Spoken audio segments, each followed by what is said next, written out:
Booktube, it's Leah Cooper here, and today I am bringing you my August wrap-up part 2. So if you are interested in things that I read in the first half of the month, I have a full video of that. I will link it up above. It includes little mini reviews of things like Bear and the Nightingale, Down Among the Sticks and Bones, the Refrigerator Monologues, that kind of stuff. So be sure and check it out. In part 2, I have 6 more books to talk about, so let's just get started.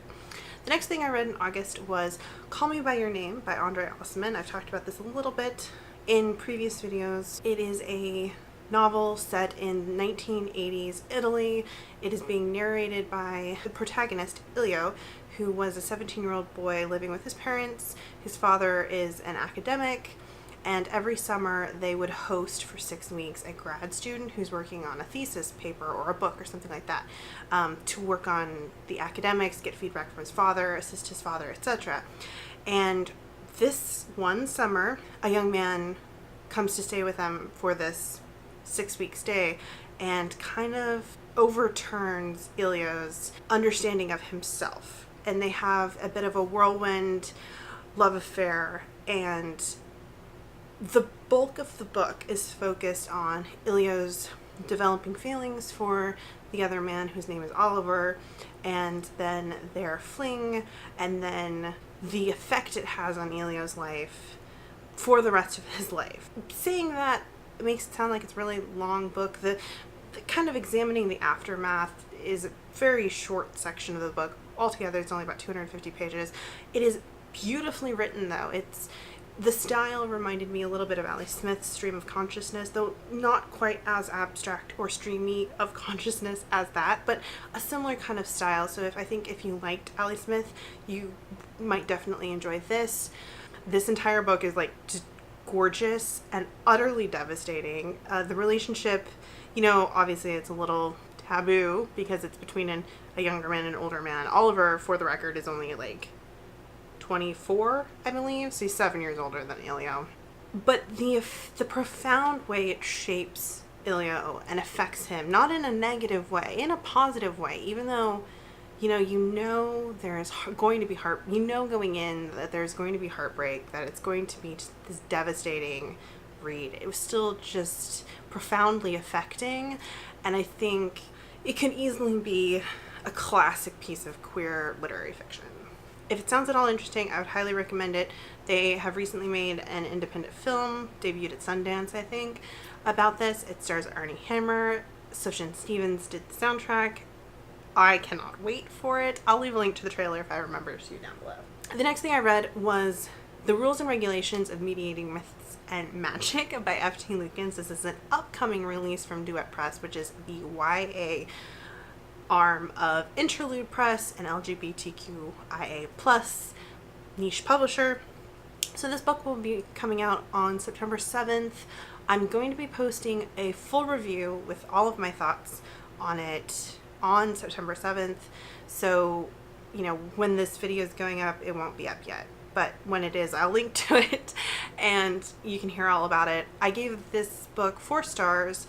I've decided recently that I think I'm just going to have to create my own little subgenre name for this style of fiction, which is basically small town contemporary fantasy. I don't feel comfortable calling it magical realism. It's not. It's not. And it's not, high fantasy. It's not otherworld fantasy. It's not urban fantasy in the strictest sense, just because urban fantasy is really defined by having an urban metropolis setting, and these books don't. They're small towns. So I really want to call it small town contemporary fantasy. Like Bone Gap. Bone Gap I would also categorize in the same type of style and genre. It's also not paranormal, strictly speaking. It's cryptozoological. All of that aside, it's a cute little contemporary fantasy novel with a explicitly bi protagonist struggling with his crush on a classmate who is another boy, and he gets a job working with this fellow who is a supernatural intermediary. It means he kind of deals with helping supernatural creatures not be discovered by everyday humans and deal with the modern world. And is it the best thing I've ever read? No.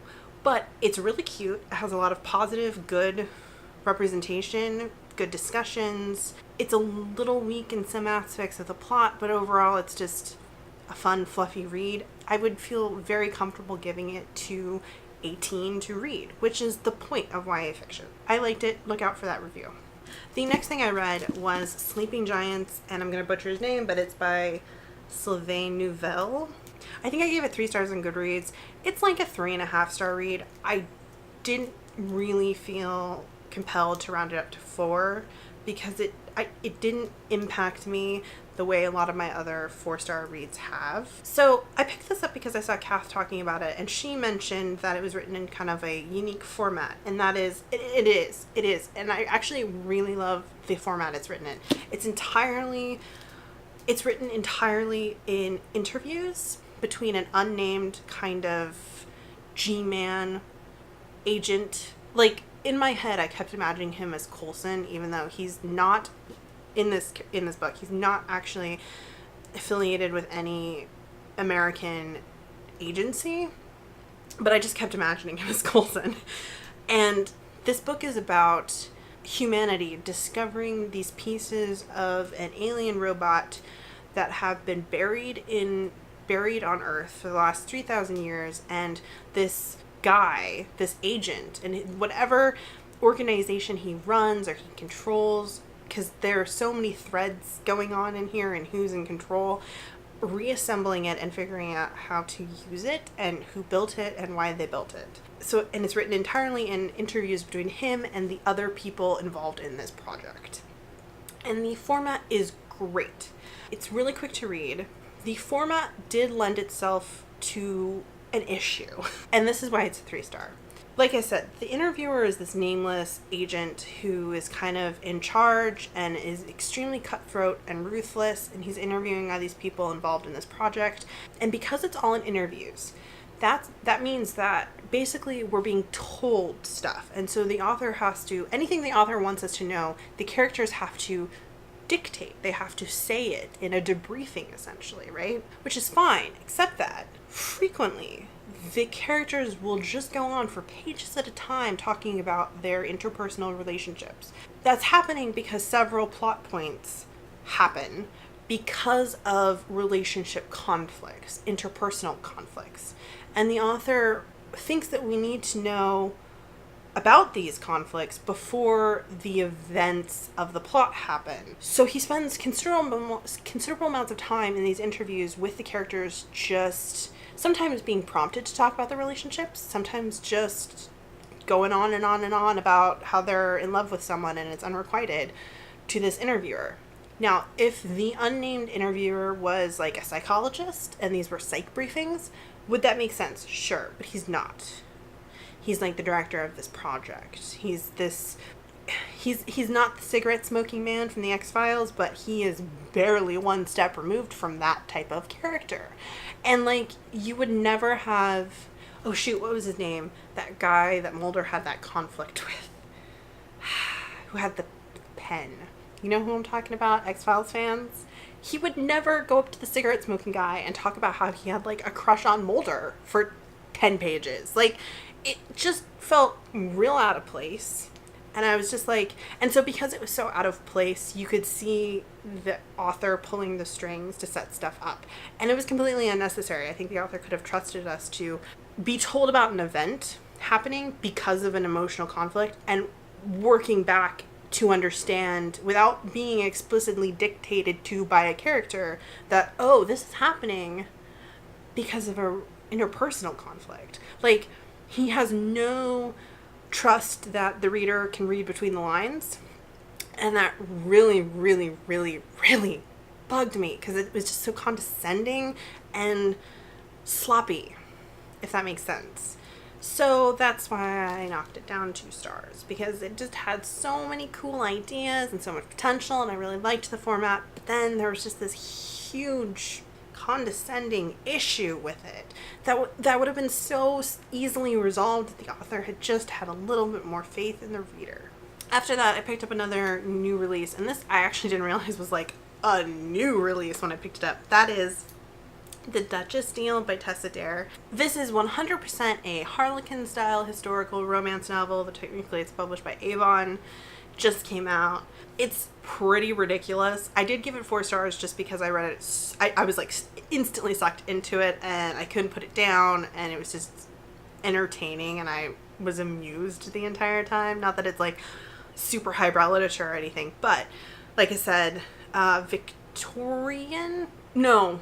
It's like late Regency, late Georgian historical romance about a duke, and he's come back from the Napoleonic Wars, specifically Waterloo, and he had a bombshell explode in his face, so he's horrifically scarred on one side, and the girl he was engaged to broke off their engagement, and he has no heirs, and he's desperate to have an heir because he does not trust the next in line to inherit, which is like a cousin, to take care of the vast land holdings that are attached to his family, and he's really worried about what will happen to his family's estate if he dies without an heir. So then, on his doorstep, this seamstress appears in a wedding dress, and it turns out that she was the girl making the wedding dress for his fiancé, and she has not been paid, and she's gonna get kicked out of her apartment, the place where she's living, because she doesn't have enough money and she hasn't been paid, and she put in all this work, etc.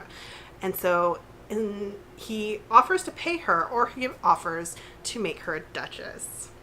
Obviously, she's like, well, I'd be a simpleton to refuse. But then on top of that, one of her other clients is a young girl who's the daughter of a up-and-coming businessman who has gotten herself into the family way and is terrified of what will happen. And so our protagonist figures, well, if I marry this duke, he's offered to give me a house of my own. So that means I can invite my friend to stay in the country with me, and she can have her kid in secret, and we can adopt it to someone in the country. And so, you know, I can solve all of these issues if I just make this deal with this duke. And it is as ridiculous as it sounds, but also really freaking entertaining. There's definitely some like Batman and Robin stuff mixed in here. I mean, obviously that's a dynamic that, you know, a lot of different characters and different books have portrayed. But to me, when I was reading it, I was like, oh, he's Batman. That kid is totally Robin. So yeah, super entertaining, cute. I liked the relationship. The Duke starts out as a really overbearing alpha male who eventually develops depths and has a lot of insecurities, and it, you know, it's pretty great. I loved it.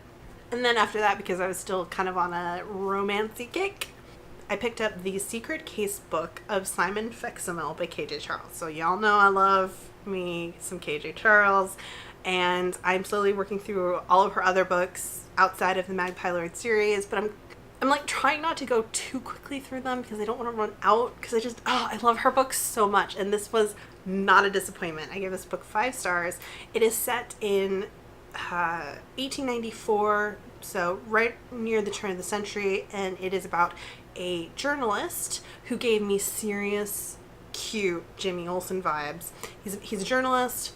He has just inherited this haunted house, and he calls on the renowned talents of Simon Fexamel, who is one of Britain's renowned ghost hunters, to help him deal with the situation. And of course, they have an instant connection, and this sets them on a path to eventually becoming kind of partners in more than one way. And so the book is written as a companion piece to a series of novels that the protagonist has written over the years. He basically became Simon Fexamel's chronicler, and he's writing this secret case book to give to his editor with the note that you can burn it or you can publish it when I'm dead. I don't care. But I found that in the course of writing Simon's story, I have written myself out of my own life, because obviously their relationship and the love they had for one another, it was something he couldn't write about at the time. So we get these series of vignettes that are implied to be interwoven with books he's already written, but these are showing the developing relationship between him and Simon. And it is creepy because, you know, ghosts and stuff. The first story especially, it's like made my hair curl a little bit, but I'm a chicken. But irregardless, creepy, it is beautiful, it is sweet, it is heartbreaking. The ending killed me, and it's It's utterly wonderful. I love the characters. KJ Charles writes just some of the best characters, and these were no different. And I would highly recommend you check this out if you at all love Sherlock Holmes or kind of Lovecraftian stories or late Victorian occultist stuff. It's just fantastic. And then the last thing I read this month, or that I finished this month, I mean technically there's 2 days left in the month, but I don't think I'm going to finish anything else, was Wyvernshins by Jordan L. Hawk. Now, I've had this book for a while. It's a pretty popular series in kind of the MM romance community, and I've been meaning to read it for a really long time. I just haven't gotten around to it. A part of me was afraid that I wouldn't like it as much as everyone else does, or I wouldn't see why everyone else liked it. So, that kind of, I was hesitant to dive right in. Also, it's a long series, and I'm just always hesitant to get into long series. But the interesting thing about Simon Fexemel is that KJ Charles and Jordan L. Hawk wrote a short story together, which was a crossover between the Simon Fexemel universe and Jordan L. Hawk's, well, it's the Wybone and Griffin series. And I really want to read that crossover short story. And it is set after the 3rd book in the Wyvern and Griffin series. So I was like, you know what? I got Wyvernshins. I'll just go ahead and read the first one and see what I think of it. So I did. I gave this book 4 stars. It is also set in the late 1890s. And it is about a philologist. I might be saying that a little bit wrong. Basically someone who studies languages. In the case of Wyvern, they are dead languages, and he works at a museum in the town of Wyvernshins in New England. One of the patrons of the museum, their child has been murdered, and they have hired a private investigator, Griffin, to look into it. And Griffin has a book written in a cipher, and so he brings it to the library and is directed to Wyvern to get it translated. And of course, this sets them into the path of supernatural mischief, mayhem, murder, and intrigue. So this story has a lot of Lovecraftian influences, straight up references to Yog-Sothoth. Try to say that 5 times fast. And arcane rituals and occultism and stuff like that. And that's my jam. I love that kind of stuff. It also has a super cute relationship between Wyvern and Griffin. Wyvern is just a precious cinnamon roll with a lot of insecurities, and I love him. Griffin is a former Pinkerton, so he's kind of, he's more rough and tumble and a little bit more of an actor and an investigator, detective guy. But he has a lot of, troubled past and insecurities that give him great character depth. The entire time I was reading it, I was imagining him as Josh Hartnett from Penny Dreadful. You know what I'm talking about? I'm not a huge fan of Ivel as a nickname for Percival. Really, really made me go, wait, what? Every single time he called Percival that. But irregardless, it's cute. If you're looking for a fun little fantasy occultist romance series, I would say, hey, pick it up. So yeah, those are the things I've read in the second half of August. Let me know if you've read any of them, what you think of them, or if I've inspired you to pick them up, and I'll see you guys in my next video. Bye.